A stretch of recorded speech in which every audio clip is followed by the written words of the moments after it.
ये कहानी है फूल नगरी की राजकुमारी। बहुत समय पहले की बात है। इंद्रप्रस्थ नगरी में राजा चंद्रमहल राज्य किया करता था। उसकी एक पुत्री राजकुमारी फूल कुमारी थी। अपने नाम की ही तरह वो एकदम फूल की तरह कोमल और अत्यंत खूबसूरत थी। राजा रानी भी फूल कुमारी पर अपनी जान न्यौछावर किया करते थे, क्योंकि वर्षों तक राजा रानी की कोई संतान नहीं थी। फिर एक मुनि के आशीर्वाद स्वरूप फूल कुमारी का जन्म हुआ। अब फूल कुमारी की अवस्था विवाह योग्य हो चली थी। फिर एक दिन, रानी साहिबा, आपका इस बारे में क्या विचार है कि अब हमें अपनी पुत्री के लिए योग्य वर की खोज शुरू कर देनी चाहिए? हाँ, राजकुमारी को देखकर तो अब यही लगता है, लेकिन मेरी माँ की ममता। फूल कुमारी को विदा करने के ख्याल मात्र से ही रानी रोने लगती है। ऐसा मत कहिए रानी साहिबा। अगर आप अभी से ही अपना हृदय इतना कमजोर कर लेंगी तो फिर विवाह के समय में हमारा क्या हाल होगा? हाँ राजन, मैं सब समझती हूँ। और फिर ये तो सदियों से चली आ रही रीति है कि हर लड़की को अपने माता पिता के यहाँ से विदा होना ही है। राजा रानी के इस वार्तालाप के पश्चात वो अपनी बेटी फूल कुमारी को बुलाने के लिए दासी को भेजती है। दासी, जाकर आप फूल कुमारी को बुलवा भेजिए और उनसे कहिए कि उनके माता पिता ने उन्हें याद किया है। जो आज्ञा महारानी जी। दासी जाकर फूल कुमारी को ये सूचित करती है। अच्छा ठीक है, माँ पिताजी को आप मेरा संदेश दे दीजिए कि हम उनके कक्ष में जल्दी ही हाजिर होंगे। जी राजकुमारी। थोड़ी ही देर में फूल कुमारी अपने माता पिता के समक्ष उपस्थित होती है। प्रणाम पिताजी, प्रणाम माताजी, आपने मुझे याद किया? हाँ पुत्री, बैठो। यहाँ हमने तुम्हें एक विशेष वार्तालाप के लिए बुलाया है। अच्छा पिताजी, बताइए वो विशेष बात क्या है जिसके लिए आपने मुझे याद किया? पुत्री, अब हम चाहते हैं कि तुम्हारा विवाह किसी योग्य वर के साथ कर दिया जाए। अब हमारी अवस्था भी वृद्धावस्था की ओर अग्रसर है, तो समय रहते अपनी जिम्मेदारियों से मुक्त होना चाहते हैं। हाँ बेटी, अगर तुम अपने जीवन साथी में कुछ विशेष गुण चाहती हो तो बताओ, हम वैसा ही वर ढूंढेंगे। माँ पिताजी, मैं आप दोनों से एक बात बड़े ही दिनों से साझा करना चाहती थी, लेकिन आज जब आपने मुझे विवाह का जिक्र किया है तो मुझे लगता है कि यही उचित समय है आपसे इस बात को साझा करने का। बताओ पुत्री, क्या हुआ? आखिर ऐसी क्या बात है? माँ, मुझे कुछ दिनों से सपनों में एक नगरी दिखाई देती है जो स्वर्ग की भांति प्रतीत होती है, जिसमें चारों तरफ पक्षियों की चहचहाहट और हर तरफ बादल उड़ते हुए दिखाई देते हैं। मैं हर रोज सपने में अपने आप को उस नगरी में महसूस करती हूँ। मुझे मालूम होता है कि जैसे मैं वर्षों से वहीं रह रही हूँ। राजा रानी अपनी पुत्री की बात को बड़े ही गंभीर होकर सुन रहे होते हैं। फिर राजा बीच में टोकते हैं। क्या तुम उस फूल नगरी में हमको लेकर चल सकते हो? नहीं पिताजी, मुझे स्वयं ही उसका रास्ता नहीं पता है। मुझे तो बस उसका आभास मात्र होता है। फिर पुत्री, स्वप्न का तुम्हारे विवाह से क्या संबंध है? माँ, मैं उसी वर से विवाह करूंगी जिसने उस फूल नगरी को देखा हो। लेकिन पुत्री, ऐसी फूल नगरी किसी ने देखना तो दूर, सुनी भी नहीं होगी। फिर ऐसा वर कहाँ से लाएंगे? नहीं पिताजी, मुझे लगता है कि कोई ना कोई तो ऐसा जरूर होगा जो उस फूल नगरी में गया होगा। अगर पुत्री ऐसा हमें कोई राजकुमार नहीं मिला जिसने वो फूल नगरी देखी होगी, तो फिर हम तुम्हारा विवाह कैसे करेंगे? माँ, जरूरी नहीं है कि वो ही एक राजकुमार हो, वो कोई साधारण मनुष्य भी हो सकता है। वो हमारी प्रजा में से भी कोई हो सकता है। लेकिन अगर वो उस फूल नगरी के बारे में नहीं जानता होगा तो मैं शादी उससे नहीं करूंगी। अपनी पुत्री के मुख से ऐसी बात सुनकर राजा और रानी बेहद चिंतित हो जाते हैं। रानी साहिबा, ये तो अचिंता का विषय है कि हमारी पुत्री फूल कुमारी उसी वर से विवाह करेगी जिसको उस फूल नगरी के विषय में जानकारी हो और वो वहाँ गया हो। राजन, आप बिल्कुल भी चिंता ना कीजिए। ईश्वर के पास हर परेशानी का समाधान होता है। अगर उन्होंने हमारी पुत्री के दिमाग में ये बात डाली है तो इसका समाधान भी कहीं न कहीं जरूर होगा। और चिंता चिता समान होती है राजन। हाँ, आप बिल्कुल ठीक कहती हैं रानी साहिबा। मैं कल ही राज्य में ये ऐलान करवा देता हूँ कि ऐसा कोई इंसान जिसने उस फूल नगरी को देखा हो या उसके विषय में कोई जानकारी हो तो हमारे महल में उपस्थित हो अगले दिन ही महाराज अपने मंत्रियों से इस विषय में राज दरबार में चर्चा करते हैं। महारानी जी, आज ही आप अपने राज्य और आसपास के अन्य राज्यों में ये ऐलान करवा दीजिए कि किसी ने भी अगर फूल नगरी को देखा है और फूल कुमारी से विवाह की इच्छा रखता है तो महल में उपस्थित हो। फूल नगरी? इसके बारे में तो मैंने भी कभी नहीं सुना है। हाँ हाँ, ये फूल नगरी कहाँ है, ये कहाँ है? शांत शांत मंत्री जी, आप बस ऐलान करवा दीजिए, आगे इसके बारे में आप खुद ही जान जाएंगे। अगले ही दिन इंद्रप्रस्थ के साथ साथ पड़ोसी राज्यों में ऐलान करवा दिया जाता है। अब हर रोज नए नए राजकुमार फूल कुमारी से विवाह करने की इच्छा लेकर आते और फिर फूल कुमारी उनसे फूल नगरी से जुड़े कुछ प्रश्न पूछती, जिसका कोई भी सटीक उत्तर नहीं दे पाता और वो बुझे मन से वापस चले जाते। फिर एक दिन, पुत्री, लगभग 6 माह का समय हो गया है, क्या तुमको अभी भी उम्मीद है कि कोई ऐसा राजकुमार आएगा जिसे फूल नगरी के बारे में ज्ञात होगा? हाँ माँ, आप मेरे ऊपर भरोसा रखिए, मेरी अंतरात्मा कहती है कि अब समय आ चुका है, कोई जल्दी ही हमारे महल की ओर आएगा। ठीक है पुत्री, अगर तुम्हारा विश्वास ये कहता है तो मैं तुम्हें रोकूंगी नहीं, क्योंकि मैं भी चाहती हूँ कि मेरी पुत्री का विवाह उसकी पसंद के अनुसार होना चाहिए। तभी एक दिन इंद्रप्रस्थ के पड़ोस में एक बेहद ही छोटा सा राज्य वैशाली हुआ करता था, जिसका राजा बाघमल एक युद्ध में अपने दुश्मनों से युद्ध करते हुए मारा गया। राजा बाघमल की मृत्यु के पश्चात अब कमान उनके पुत्र राजकुमार सिद्धार्थ को मिली। मंत्री जी, आपके कानों में भी इंद्रप्रस्थ से जुड़ी कोई खबर आई है? जी महाराज, हमने भी इंद्रप्रस्थ की राजकुमारी फूल कुमारी के विवाह से जुड़ी विशेष शर्त को सुना है। बहुत खूब मंत्री जी, तो हम चाहते हैं कि आज ही हमारा रथ इंद्रप्रस्थ राज्य के लिए तैयार करवाया जाए। लेकिन महाराज। मंत्री जी, ये समय अभी प्रश्नोत्तरी का नहीं है, जैसा आदेश दिया है उसे बिना देरी किए पूरा किया जाए। जो आज्ञा महाराज। अब राजा सिद्धार्थ का रथ इंद्रप्रस्थ राज्य की सीमा में प्रवेश करता है। राजा चंद्रमहल के सेवक उनको जाकर इस विषय में उनको जानकारी देते हैं। अरे, उस छोटे से राज्य वैशाली का राजा हमारी पुत्री से विवाह की महत्वाकांक्षा रखता है, ये कैसे संभव है? तभी राजा चंद्रमल को राज दरबार में सामने से रानी और राजकुमारी आते हुए दिखाई देते हैं। पिताजी, आपके चेहरे के हाव भाव बता रहे हैं कि आप किसी बड़ी असमंजस में हैं। हाँ पुत्री, वैशाली राज्य के राजा सिद्धार्थ आपसे विवाह की इच्छा लेकर हमारे राज्य में उपस्थित हुए हैं। तो फिर इसमें इतना विचार क्या करना पिताजी? पुत्री, ये हमारे लिए बड़ा ही हास्य का विषय होगा, क्योंकि वैशाली एक बहुत ही छोटा सा राज्य है। कहाँ हमारा इतना विशाल राज्य इंद्रप्रस्थ।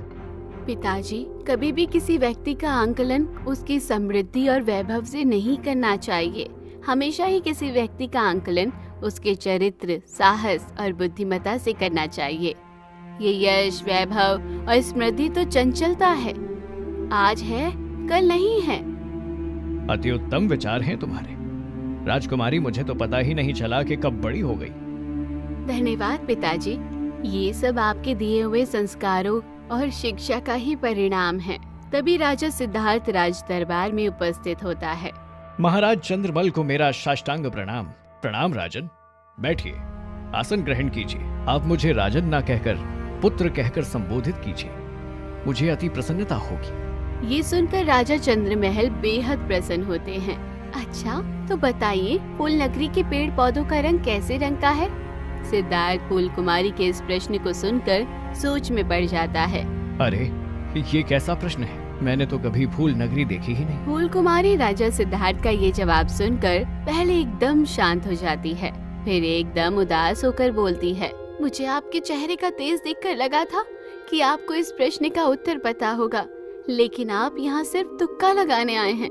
राजकुमारी जी के मुँह से ये बात सुनकर सारे राज दरबारी हंसने लगते हैं। तुम वैसे भी मेरी पुत्री के लायक नहीं थे। कहाँ तुम्हारा छोटा सा राज्य, कहाँ हमारा ये इंद्रप्रस्थ का विशाल साम्राज्य। अरे, ये तो अपने पिता की ही भांति है। अरे, तुम कहाँ इंद्रप्रस्थ की राजकुमारी की इच्छा लिए यहाँ चले आए? अपना ऐसा उपहास देखकर सिद्धार्थ वहाँ से बिना कुछ कहे वापस आ जाता है और वैशाली आकर अपनी माँ रति देवी को सारा हाल सुनाता है। पुत्र, अपने उपहास को हमेशा अपना हथियार बनाओ, कभी भी उसे अपनी उपेक्षा मत समझो। और कुछ इस तरह निखर कर आओ कि दुनिया तुम्हें सलाम ठोके। तुम्हारे पिताजी एक बहुत बड़े वीर योद्धा थे। उन्होंने दुश्मन के आगे सिर झुकाने से अच्छा मरना समझा। उनका आशीर्वाद हमेशा तुम्हारे साथ है। तो माँ, क्या आपको लगता है कि वास्तव में कोई फूल नगरी होगी? पुत्र, ढूंढने से भगवान भी मिल जाते हैं। तुमने राजकुमार ध्रुव की कहानी बचपन में अपने पिताजी से कई बार सुनी थी ना? हाँ माँ, आप सच कहती हो। अगर हमारे प्रयास सच्चे हों तो जरूर सफलता मिलेगी। तुम ये राज्य अपने राज्य मंत्री को मेरी देखरेख में सौंप कर उस फूल नगरी की खोज में आज ही निकलो। तुम जरूर सफल होगे। मेरा पूर्ण आशीर्वाद तुम्हारे साथ है। माँ। इतना कहते हुए सिद्धार्थ जोर जोर से रोने लगते हैं और पूरा राज्य अपने मंत्री को सौंपकर फूल नगरी की खोज में निकल जाते हैं। वो अपने घोड़े को साथ लेकर घने जंगल में पहुंच जाते हैं और बड़े उदास और हताश होकर एक पेड़ के नीचे बैठ जाते हैं और अपने आप से ही बातें करने लगते हैं। मुझे अपने पिताजी का चेहरा भी ठीक से याद नहीं है। शायद आज वो होते तो मैं इस तरह दर दर की ठोकरें नहीं खा रहा होता। मेरे पिताजी दुश्मनों से युद्ध करते हुए वीर गति को प्राप्त हुए, फिर भी लोग उनका उपहास उड़ाते हैं। तभी राजा सिद्धार्थ को एक आवाज सुनाई देती है।